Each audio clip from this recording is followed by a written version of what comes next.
ಎಲ್ರಿಗೂ ಎಲ್ರು ಹೇಗಿದ್ದೀರಾ? ಬನ್ನಿ ಇವತ್ತು ಬೇಸಿಗೆ ಕಾಲಕ್ಕೆ ತಂಪಾಗಿರುವಂತ ಒಂದು ಹೆಲ್ದಿ ಸ್ವೀಟ್ ರೆಸಿಪಿ ಮಾಡೋದು ಹೇಗೆ ಅಂತ ನೋಡ್ಕೊಂಬರೋಣ. ಇದಂತೂ ತುಂಬಾನೇ ರುಚಿಯಾಗಿರುತ್ತೆ. ಮಕ್ಕಳಿಗೆ ತುಂಬಾನೇ ಇಷ್ಟ ಕೂಡ ಆಗುತ್ತೆ. ಬನ್ನಿ ಈಗ ಅದು ಹೇಗೆ ಮಾಡೋದು ಅಂತ ನೋಡ್ಕೊಂಬರೋಣ.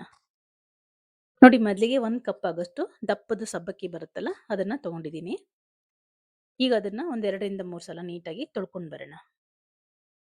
ಸಬ್ಬಕ್ಕಿ ಬಂದು ಬೇಸಿಗೆ ಕಾಲಕ್ಕೆ ತುಂಬಾನೇ ತಂಪು ಅಂತ ಹೇಳ್ತಾರೆ. ಹಾಗಾಗಿ ಇದರಿಂದ ಹೆಲ್ದಿ ಆಗಿರುವಂತ ಒಂದು ಸ್ವೀಟ್ ರೆಸಿಪಿ ಇದು. ಇದು ಸಬ್ಬಕ್ಕಿ ರಸಮಲೈ ಅಂತೆಲ್ಲ ಹೇಳ್ತಾರೆ. ನೋಡಿ ಈಗ ಒಂದ್ 2, 3 ಸಲ ನೀಟಾಗಿ ತೊಳ್ಕೊಂಡ್ ಬಂದಿದ್ದೀನಿ. ಈಗ ಇದನ್ನ ನೆನೆಸಿಟ್ಕೋಬೇಕಾಗತ್ತೆ. ನಾನು ಇದು ಯಾವ ಕಪ್ಪಲ್ಲಿ ಸಬ್ಬಕ್ಕಿ ತಗೊಂಡಿದ್ದೆ ಅದರಲ್ಲಿ 1 ಕಪ್ ಆಗೋಷ್ಟು ನೀರನ್ನ ಹಾಕೊಂಡು, ನಿಮಗೆ ಟೈಮ್ ಇದ್ರೆ 2 ಅವರ್ ನೆನೆಸ್ಕೊಳ್ಳಿ. ಟೈಮ್ ಇಲ್ಲ ಅಂದ್ರೆ ಅಟ್ಲೀಸ್ಟ್ 1 ಅವರ್ ಆದ್ರೂ ಇದನ್ನ ನೆನೆಯಲಿಕ್ಕೆ ಬಿಡಬೇಕಾಗತ್ತೆ. ಇದೆಷ್ಟು ಚೆನ್ನಾಗಿ ನೆನೆಯುತ್ತೋ ಅದಷ್ಟು ಸಾಫ್ಟ್ ಆಗಿ ಚೆನ್ನಾಗಿ ಬರುತ್ತೆ. ಇಲ್ಲಾಂದ್ರೆ ಒಳಗಡೆ ಎಲ್ಲ ಗಟ್ಟಿ ಗಟ್ಟಿ ಹಾಗೆ ಇರುತ್ತೆ. ಇದನ್ನ ನೆನೆಯಕ್ಕೆ ಇಟ್ಬಿಡೋಣ. ಹಾಗೇನೆ ಇಲ್ಲೊಂದು 10 ರಿಂದ 15 ಬಾದಾಮಿ ತಗೊಂಡಿದ್ದೀನಿ. ಹಾಗೆ 2 ಏಲಕ್ಕಿ.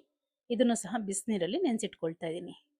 ನಾನಿಲ್ಲಿ ಹೆಲ್ದಿಯಾಗಿ ಮಾಡಬೇಕು ಅನ್ನೋ ಕಾನ್ಸೆಪ್ಟ್ ಇಂದ ನಾನು ಇಲ್ಲಿ ಬಾದಾಮಿನ ಯೂಸ್ ಮಾಡ್ತಾ ಇದ್ದೀನಿ. ಹಾಗೆ ತೆಂಗಿನಕಾಯಿನ ಯೂಸ್ ಮಾಡ್ತಾ ಇದ್ದೀನಿ. ನೋಡಿ ಈಗ ಸಬ್ಬಕ್ಕಿಯೂ ಸಹ 2 ಅವರ್ ಆಗಿದೆ, ನೆಂದಿದೆ ಚೆನ್ನಾಗಿ. ಈಗ ಇದನ್ನ ನೀಟಾಗಿ ಕೈಯಲ್ಲಿ ಈ ರೀತಿ ಕಿವುಚ್ಕೊಂಡ್ಬಿಡೋಣ. 2 ಅವರ್ ನೆನೆಸಿದ್ಮೇಲೆ ನಿಮಗೆ ಚೆನ್ನಾಗಿ ನೆಂದಿರುತ್ತಲ್ಲ, ಸೊ ಹಾಗಾಗಿ ಕಿವುಚ್ಕೊಳ್ಳಿಕ್ಕೆ ಏನು ಪ್ರಾಬ್ಲಮ್ ಆಗಲ್ಲ. ಈ ರೀತಿ ಕೈಯಲ್ಲಿ ಈಗ ಇದಕ್ಕೆ ಒಂದ್ 2 ರಿಂದ 3 ಸ್ಪೂನ್ ಆಗೋಷ್ಟು ಸಕ್ಕರೆನ ಪುಡಿ ಮಾಡಿ ಹಾಕೊಳ್ತಾ ಇದ್ದೀನಿ. ನನಗೆ ಇದು ಮಾಡಿ ಆದ್ಮೇಲೆ ಅನ್ಸಿದ್ದು, ಇದಕ್ಕೆ ಶುಗರ್ ಅನ್ನೋದು ಸ್ವಲ್ಪ ಹೆಚ್ಚಿಗೆ ಹಾಕೊಳ್ಳೋದ್ರಿಂದ ತಿನ್ನುವಾಗ ಟೇಸ್ಟ್ ಚೆನ್ನಾಗಿರುತ್ತೆ. ಹಾಗಾಗಿ ನೀವು ಮಾಡ್ಕೊಳ್ಳೋದಾದ್ರೆ ಶುಗರ್ ಅನ್ನು ಇದಕ್ಕೆ ಸ್ವಲ್ಪ ಹೆಚ್ಚಿಗೆ ಹಾಕೊಳ್ಳಿ, ಹಾಲಿಗೆ ಸ್ವಲ್ಪ ಕಮ್ಮಿ ಹಾಕೊಳ್ಳಿ. ನೋಡಿ ಈಗ ನೀಟಾಗಿ ಕಲಸ್ಕೊಂಡಿದ್ದೀನಿ. ಈಗ ಇದನ್ನ ಸ್ವಲ್ಪ ಕೈಗೆ ಸ್ವಲ್ಪ ತುಪ್ಪ ಏನಾದರೂ ಸವರ್ಕೊಂಡು, ಎಣ್ಣೆ ಆಗಲಿ ತುಪ್ಪ ಆಗಲಿ ಸವರ್ಕೊಂಡು ಚಿಕ್ಕ ಚಿಕ್ಕದಾಗಿ ಉಂಡೆಗಳನ್ನ ಮಾಡ್ಕೋಬೇಕಾಗತ್ತೆ. ಉಂಡೆಗಳು ಅಷ್ಟೇ ನಮಗೆ ಈ ರೀತಿ ನಾನು ಸಣ್ಣದ ನಲ್ಲಿಕಾಯಿ ಗಾತ್ರ ಮಾಡ್ಕೊಂಡಿದ್ದೀನಿ.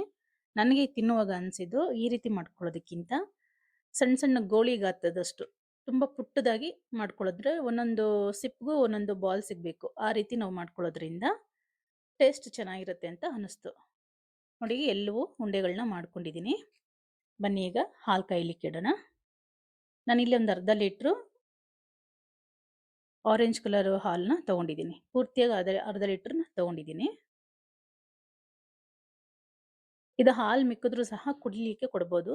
ನಾವು ತೆಂಗಿನ ಹಾಲು ಹಾಕೋದ್ರಿಂದ ಹೆಲ್ದಿ ಆಗಿರುತ್ತೆ. ನೋಡಿ ಈಗ ಬಾದಾಮಿನೂ ಸಹ ಚೆನ್ನಾಗಿ ನೆಂದಿದೆ. ಈಗ ಇದನ್ನ ನುಣ್ಣಕ್ಕೆ ಪೇಸ್ಟ್ ತರ ರುಬ್ಕೊಂಡ್ಬಂದ್ಬಿಡೋಣ. ಏಲಕ್ಕಿ ಸಮೇತ ಹಾಕೊಂಡು ನುಣ್ಣಕ್ಕೆ ಎಷ್ಟಾಗುತ್ತೋ ಅಷ್ಟು ನುಣ್ಣಕ್ಕೆ ರುಬ್ಕೋಬೇಕಾಗುತ್ತೆ. ತುಂಬಾ ನೀರು ಹಾಕೊಳಕ್ ಹೋಗ್ಬಾರ್ದು. ಒಂದ್ 2 ರಿಂದ 3 ಸ್ಪೂನ್ ನೀರು ಹಾಕೊಂಡು ಇದನ್ನ ನುಣ್ಣಕ್ಕೆ ರುಬ್ಕೊಂಬರೋಣ.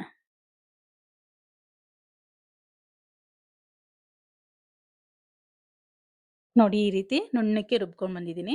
ಇದನ್ನ ಒಂದು ಬೌಲ್ಗೆ ಹಾಕೊಳ್ಳೋಣ. ಪೂರ್ತಿಯಾಗಿ ನುಣ್ಣಕ್ಕೆ ರುಬ್ಬೇಕು. ಆಗ್ಲೇ ಇದು ಹಾಲಿನ ಜೊತೆ ಚೆನ್ನಾಗಿ ಮಿಕ್ಸ್ ಆಗುತ್ತೆ. ಹಾಗೆ ಅದೇ ಜಾರ್ಗೆನೆ ನಾನು ಒಂದು ಪೂರ್ತಿಯಾಗಿರುವಂಥ ಒಂದು ತೆಂಗಿನಕಾಯಿನ ತಗೊಳ್ತಾ ಇದ್ದೀನಿ. ಮೀಡಿಯಂ ಸೈಜ್ ತೆಂಗಿನಕಾಯಿನ ಹಾಕ್ಕೊಳ್ತಾ ಇದ್ದೀನಿ. ಇದರ ಹಾಲು ಕೂಡ ಸಪ್ರೇಟಾಗಿ ತೆಗೆದಿಟ್ಕೋಬೇಕಾಗುತ್ತೆ.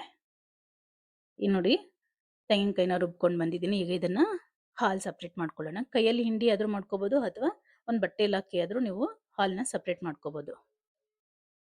ಈಗ ಹಾಲು ಕೂಡ ಕಾದಿದೆ. ಸ್ಟವ್ ಮೇಲೆ ಇಟ್ಟಿರೋ ಹಾಲು ಕಾದಿದೆ. ಈಗ ಇದಕ್ಕೆ ನಾವು ಮಾಡಿಟ್ಕೊಂಡಿರೋಂಥ ಪೇಸ್ಟ್ ಹಾಕ್ಕೊಳ್ಳೋಣ. ಬಾದಾಮಿ ಪೇಸ್ಟ್ ಇತ್ತಲ್ವ ಅದನ್ನು ಹಾಕ್ಕೊಳ್ಳೋಣ. ಹಾಗೆ ತೆಂಗಿನ ಹಾಲು ಹಾಕ್ಕೊಂಡು ನೀಟಾಗಿ ಒಂದ್ಸಲ ಮಿಕ್ಸ್ ಮಾಡ್ಕೊಂಬಿಡೋಣ.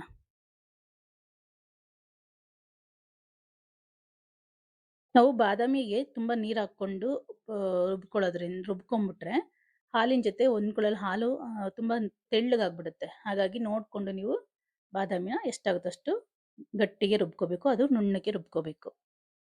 ಈಗ ಎಲ್ಲವೂ ಮಿಕ್ಸ್ ಮಾಡ್ಕೊಂಡು ಚೆನ್ನಾಗಿ ಒಂದು ಕುದಿ ಬರೋವರೆಗೂ ಇದನ್ನ ಕುದಿಸ್ಕೋಬೇಕಾಗತ್ತೆ. ಹಾಗೆ ಇದಕ್ಕೇನೆ ರುಚಿಗೆ ತಕ್ಕಷ್ಟು ಸಕ್ಕರೆ ಹಾಕ್ಕೊಂಡು, ಬೇಕು ಅಂದರೆ ಕುಂಕುಮದವ ಇದ್ರೆ ಕುಂಕುಮದವ ಹಾಕ್ಕೋಬೋದು, ಇಲ್ಲಾಂದರೆ ಸ್ಕಿಪ್ ಮಾಡ್ಬೋದು. ಚೆನ್ನಾಗಿ ಕುದಿಸ್ಕೋಬೇಕು. ಹಸಿ ಸ್ಮೆಲ್ಲೆಲ್ಲ ಹೋಗೋವರೆಗೂ ಚೆನ್ನಾಗಿ ಕುದಿಸ್ಕೊಂಡು ನಂತರ ನಾವು ಮಾಡಿಟ್ಕೊಂಡಿದ್ದೀವಲ್ಲ ಸಬ್ಬಕ್ಕಿ ಬಾಲ್ಸು ಅದನ್ನು ಹಾಕ್ಕೊಳ್ಳೋಣ.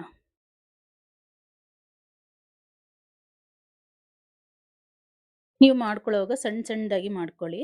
ಆಗ ತಿನ್ಲಿಕ್ಕೂ ಚೆನ್ನಾಗಿರುತ್ತೆ. ಮಕ್ಕಳು ತುಂಬ ಇಷ್ಟಪಟ್ಟು ತಿಂತಾರೆ. ಒಂದೊಂದು ಸ್ಪೂನ್ ತಗೊಂಡೋಗು ಒಂದೊಂದು ಸಣ್ಣ ಸಣ್ಣ ಬಾಲ್ ಬಂದರೆ ತಿನ್ಲಿಕ್ಕೆ ಚೆನ್ನಾಗಿರುತ್ತೆ. ಇದಾದರೆ ತುಂಬ ದಪ್ಪದಾಗೋಯ್ತು. ರಸಮಲೈ ಅಂದರೆ ದಪ್ಪ ದಪ್ಪಕ್ಕೆ ಮಾಡ್ತಾರಲ್ಲ ಹಾಗಾಗಿ. ಹಾಗೆ ನಾನಿಲ್ಲಿ ಯಾವುದೇ ಥರದ ಕಸ್ಟರ್ಡ್ ಪೌಡರ್ ಆಗಲಿ ಅಥವಾ ಮಿಲ್ಕ್ ಪೌಡರ್ ಆಗಲಿ ಯೂಸ್ ಮಾಡಲಿಲ್ಲ. ಥಿಕ್ನೆಸ್‌ಗೋಸ್ಕರ ನಾನು ಕೋಕೋನಟ್ ಮಿಲ್ಕು ಹಾಗೆ ಬಾದಾಮ್ ಮಿಲ್ಕ್‌ನ ಯೂಸ್ ಮಾಡಿ ಹೆಲ್ದಿಯಾಗಿ ಮಾಡಿದ್ದೀನಿ. ಟೇಸ್ಟ್ ಕೂಡ ತುಂಬಾನೇ ಚೆನ್ನಾಗಿ ಬರುತ್ತೆ. ಮಕ್ಕಳು ಕೂಡ ಹೆಲ್ದಿಯಾಗಿರುತ್ತೆ ಈ ಹಾಲು ಕೊಡೋದ್ರಿಂದ. ನಾವು ಸಬ್ಬಕ್ಕಿ ಬಾಲ್ಸ್ ಹಾಕಾದ್ಮೇಲೆ ಈ ರೀತಿ ಕೈ ಬಿಡದೆ ಆಗಾಗ ತಿರುವು ಕೊಡ್ತಾ ಇರಬೇಕು. ಇಲ್ಲಾಂದ್ರೆ ತಳ ಅಂಟ್ಬಿಡುತ್ತೆ. ಇದನ್ನ ಸಬ್ಬಕ್ಕಿ ಬಾಲ್ಸ್ ಹಾಕಾದ್ಮೇಲೆ ಒಂದು 7ರಿಂದ 8 ನಿಮಿಷ, ಕಮ್ಮಿ ಅಂದ್ರೆ ಮೀಡಿಯಂ ಫ್ಲೇಮಲ್ಲಿ ಇಟ್ಕೊಂಡು 7ರಿಂದ 8 ನಿಮಿಷ ಆದ್ರೂ ನಾವು ಇದನ್ನ ಬೇಯಿಸ್ಕೋಬೇಕು. ಗೊತ್ತಾಗುತ್ತೆ ನಿಮ್ಗೆ. ಅದು ಪೂರ್ತಿಯಾಗಿ ಟ್ರಾನ್ಸ್ಪರೆಂಟ್ ಆಗುತ್ತೆ. ಆಗ ಬೆಂದಿದೆ ಅಂತ ಅರ್ಥ. ನೋಡಿ ಈಗ ಚೆನ್ನಾಗಿ ಬೆಂದಿದೆ. ಈ ರೀತಿ ಕಾಣಿಸ್ತಿದೆಯಲ್ಲ, ಈ ರೀತಿ ಟ್ರಾನ್ಸ್ಪರೆಂಟ್ ಆಗಬೇಕು. ಆಗ ಬೆಂದಿದೆ ಅಂತ ಅರ್ಥ. ಹೀಗಿದು ರೆಡಿಯಾಗಿದೆ. ಇದನ್ನ ಬಿಸಿಯಾಗಿರುವಾಗಲೇ ತಿನ್ಲಿಕ್ಕೆ ಚೆನ್ನಾಗಿರಲ್ಲ. ಹಾಗೆ ತಿನ್ಲಿಕ್ಕೂ ಕೂಡ ಆಗೋದಿಲ್ಲ. ತಣ್ಣಗಾದ್ಮೇಲೆ ಫ್ರಿಜ್ಜಲ್ಲಿ ಇಟ್ಟು ತಿನ್ನೋದ್ರಿಂದ ತುಂಬಾನೇ ಟೇಸ್ಟಿಯಾಗಿ ಹೆಲ್ದಿಯಾಗಿರುತ್ತೆ. ನೀವು ಒಂದ್ಸಲ ಮನೇಲಿ ಟ್ರೈ ಮಾಡಿ. ಹೇಗಿದೆ ಅಂತ ಮರಿದೆ ಕಮೆಂಟ್ ಮಾಡಿ. ಹಾಗೆ ಇನ್ನೂ ಯಾರೆಲ್ಲ ನನ್ನ ಚಾನಲ್ ಸಬ್ಸ್ಕ್ರೈಬ್ ಮಾಡ್ಕೊಂಡಿಲ್ಲ ದಯವಿಟ್ಟು ಸಬ್ಸ್ಕ್ರೈಬ್ ಮಾಡ್ಕೊಳ್ಳಿ. ವಿಡಿಯೋ ಪೂರ್ತಿ ನೋಡಿ. ನಿಮ್ಗೆ ಇಷ್ಟ ಆದರೆ ಮಾತ್ರ ಒಂದು ಲೈಕ್ ಕೊಡೋದನ್ನ ಖಂಡಿತ ಮರಿಬೇಡಿ. Thank you for watching. Bye.